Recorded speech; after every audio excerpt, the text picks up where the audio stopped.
Marlène Bellilos, j'étais journaliste et je suis actuellement psychanalyste à Paris.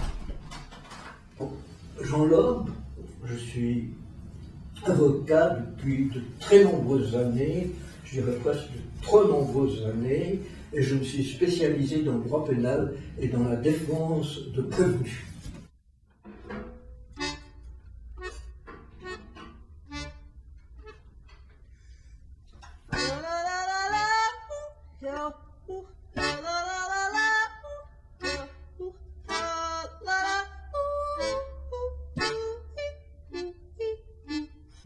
Il faut qu'on remonte, en fait, les crises en Suisse, ça a été une crise des jeunes.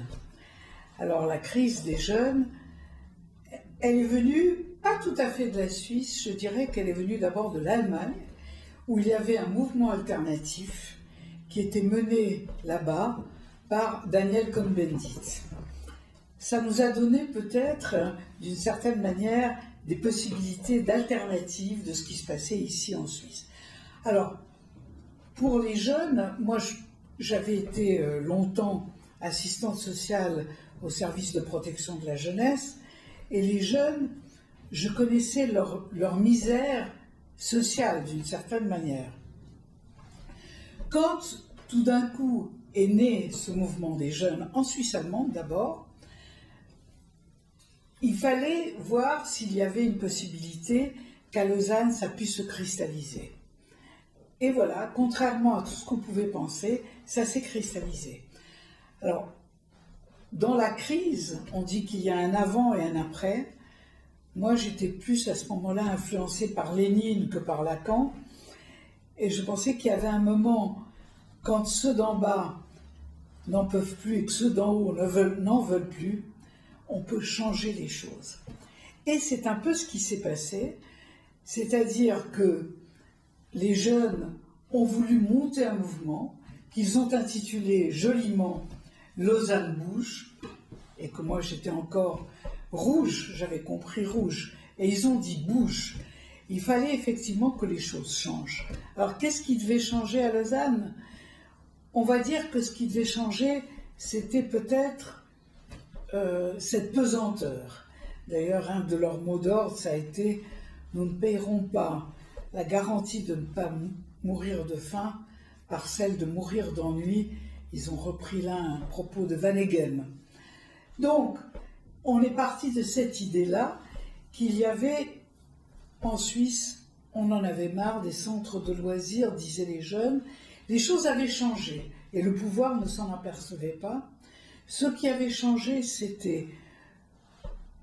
n'était plus les centres de loisirs avec les séances de bricolage. Ils étaient plus intéressés par la musique, ils cherchaient un lieu. Et la marchandisation telle qu'elle existait dans les cafés et tout, les empêchait d'avoir un lieu à eux. Et je crois que c'est parti de là, en fait, de l'idée d'avoir un lieu qui pouvait être, ce qu'ils ont dit, un lieu autonome pour se regrouper et s'unir. Alors, voilà, donc, Maître Lobe assistait déjà à l'époque au service de protection de la jeunesse, à cette misère sociale des jeunes. Il en a défendu quelques-uns. Oui, effectivement, je suis intervenu pour défendre les jeunes, et au fond, les jeunes m'ont accepté comme avocat, et j'en ai été très honoré. Nous sommes intervenus pour obtenir la libération de Marlène Bellilos, qui avait été incarcérée, ce qui était extrêmement pénible pour elle. Et ensuite, nous avons fait des procédures pour Marlène Bellilos jusqu'à la Cour européenne des droits de l'homme. En effet, Marlène Bellilos avait été condamnée à une amende minime, je crois 120 francs, mais c'était la commission de police qui l'avait condamnée, commission de police qui était en quelque sorte juge et partie. Et nous avons recouru contre cette amende successivement au tribunal cantonal, au tribunal fédéral, et nous avons le grand plaisir de gagner à Strasbourg Et cet arrêt a été considéré comme un arrêt fondamental, si bien qu'on en a parlé un peu dans toutes les parties du monde, ce qui est extrêmement flatteur. Bon, la Commission européenne des droits de l'homme a été amenée à un changement important dans tout ce qui concerne le droit pénal. La Convention européenne des droits de l'homme, c'est la liberté de réunion, la liberté d'expression, la garantie d'un mariage et surtout la garantie d'un procès équitable. On veut que la défense et l'accusation soient sur un pied d'égalité. On veut aussi éviter les traitements inhumains et cruels. Et récemment, par exemple, la Suisse a extradé en Italie un réfugié afghan, alors même qu'il n'y avait aucune garantie que ce réfugié afghan en Italie puisse jouir d'un traitement convenable. Cela a amené passablement de contestation jusqu'au tribunal fédéral, jusqu'au Conseil fédéral de cet arrêt, mais c'est un arrêt qui est bienvenu, et maintenant, quand la Suisse extrade malheureusement un réfugié, elle s'inquiète que dans le pays où ce réfugié va, il bénéficie d'un traitement convenable. Alors on va peut-être aussi dire un mot des conséquences. En fait, les jeunes ont eu leur centre autonome, ils ont eu aussi après un cabaret pour faire leur musique, et c'est ce qui avait changé, ce qui a été fondamental pour eux. Alors, ce qui a changé dans le droit, puisqu'il y a eu un avant et un après cet arrêt que vous avez obtenu, Jean Loeb. Alors, ce qui a changé, c'est qu'au fond, on a été beaucoup plus sensible aux droits des prévenus. Effectivement, il y a eu aussi un autre changement, c'est l'introduction du Code de procédure pénale suisse en 2011. Avant, le prévenu était seul devant le juge d'instruction qui menait constamment l'enquête. Et jusqu'au moment où l'intéressé était renvoyé devant le tribunal. Et la tentation était grande pour le juge d'instruction d'obtenir des aveux. Je ne vais pas dire que c'était toujours le cas, mais le juge d'instruction pouvait dire à l'intéressé, si vous ne dites pas la vérité, si vous n'avouez pas, je vous mettrai en détention. Actuellement, la situation s'est complètement modifiée, en ce sens que dès le début de l'enquête, le prévenu est assisté d'un avocat de la première heure. Le prévenu peut aussi refuser de parler. Oui, mais il y a aussi des cours d'instance maintenant, comment vous appelez ça, dans tous les cantons et communes, ce qui n'existait pas, on ne pouvait recourir qu'en première instance. Oui, alors effectivement, maintenant les droits des prévenus sont beaucoup plus garantis, on peut recourir à toutes instances. Avant, effectivement, on pouvait aussi recourir, mais certainement les droits des prévenus sont tout à fait garantis. Évidemment, ce qui se passe, c'est que toute la période Bellilos était une période d'intense activité. Et les jeunes, au lieu de se droguer, les jeunes en sont venus avoir certains idéaux dont Marlène Bellilos a été extrêmement utile parce qu'elle a évité à de nombreux jeunes de se droguer et elle les a poussés vers une conception différente de la vie.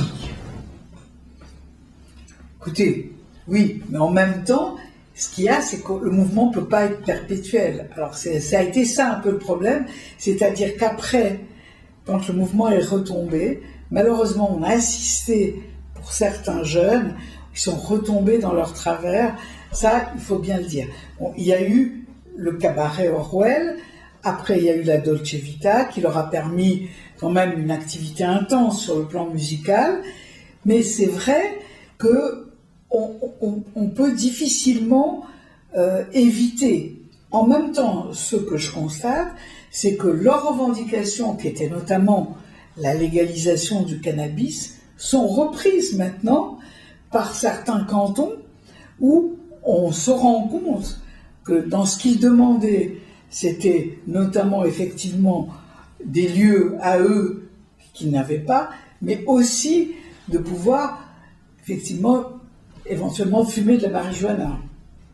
Donc, ce qui est évidemment étonnant avec l'affaire Bellilos, c'est que Bellilos était considérée comme la rebelle. Elle a mis la ville de Lausanne, dit-on, à feu et à sang.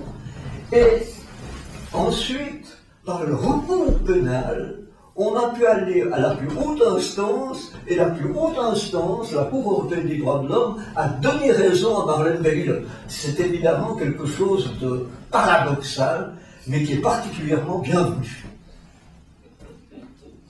Alors maintenant, il semble que la Cour européenne des droits de l'homme, justement, parce que je vous rappelle qu'au moment où il y avait eu l'arrêt, il y avait eu une contestation au niveau du Conseil des États qui avait menacé de se retirer de la Cour européenne des droits de l'homme en disant « nous n'accepterons pas qu'un juge étranger », ce qui est une vieille affaire en Suisse, on revient à l'histoire suisse, ne pas être jugé par un juge étranger. Et aujourd'hui, il y a une contestation de la Cour européenne des droits de l'homme. Alors effectivement, il y a une contestation, mais d'une manière générale, les juristes demandent le maintien de la Cour des droits de l'homme. J'ai vu tout récemment un article dans la revue suisse de jurisprudence qui dit que ce serait une grande erreur pour la Suisse de se retirer de la Cour européenne des droits de l'homme. Ce ne sont pas tellement les arrêts rendus par la Cour des droits de l'homme qui sont importants, puisque la Cour retient en moins de 2% de requêtes, sur son...